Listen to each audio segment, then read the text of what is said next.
Sibika udaba oluthi kubanjwe owesifazane osolwa ngokuqola ogogo imali esitolo sakwa-Shoprite esise-KwaGamole. Ngokusho kwemibiko kuthiwa-ke laba besifazane basebenza bebathathu uma beqola abantu abadala. Kuthiwa bavame ukusondela kogogo ngesikhathi beyokhipha noma beyokhokha imali bese bezama ukubakhohlisa ukuthi bayasiza.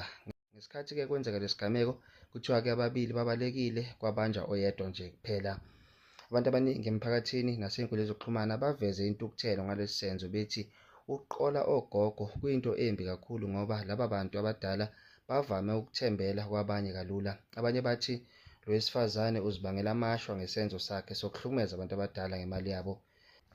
Ngalesi sizathu ogogo nabanye abantu abadala bayakhuthazwa ukuba baqaphele kakhulu uma beyokhipha noma beyosebenzisa imali yabo.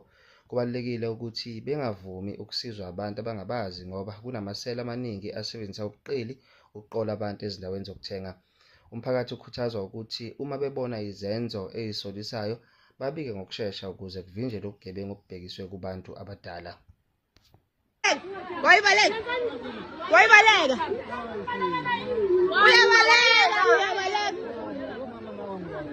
Sinyenjani wayibaleka uphumelani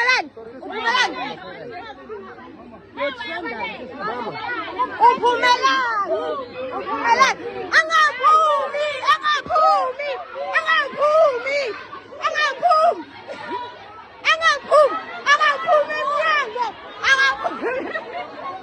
angaphumi solehlekelwa yitroni Makachaze. Angaphumi nje emnyango ungamaleka azokhala. Umuntu uthini manje lowe duku. Izochaza. Izochaza. Isambane News sibuya nazo sishisa.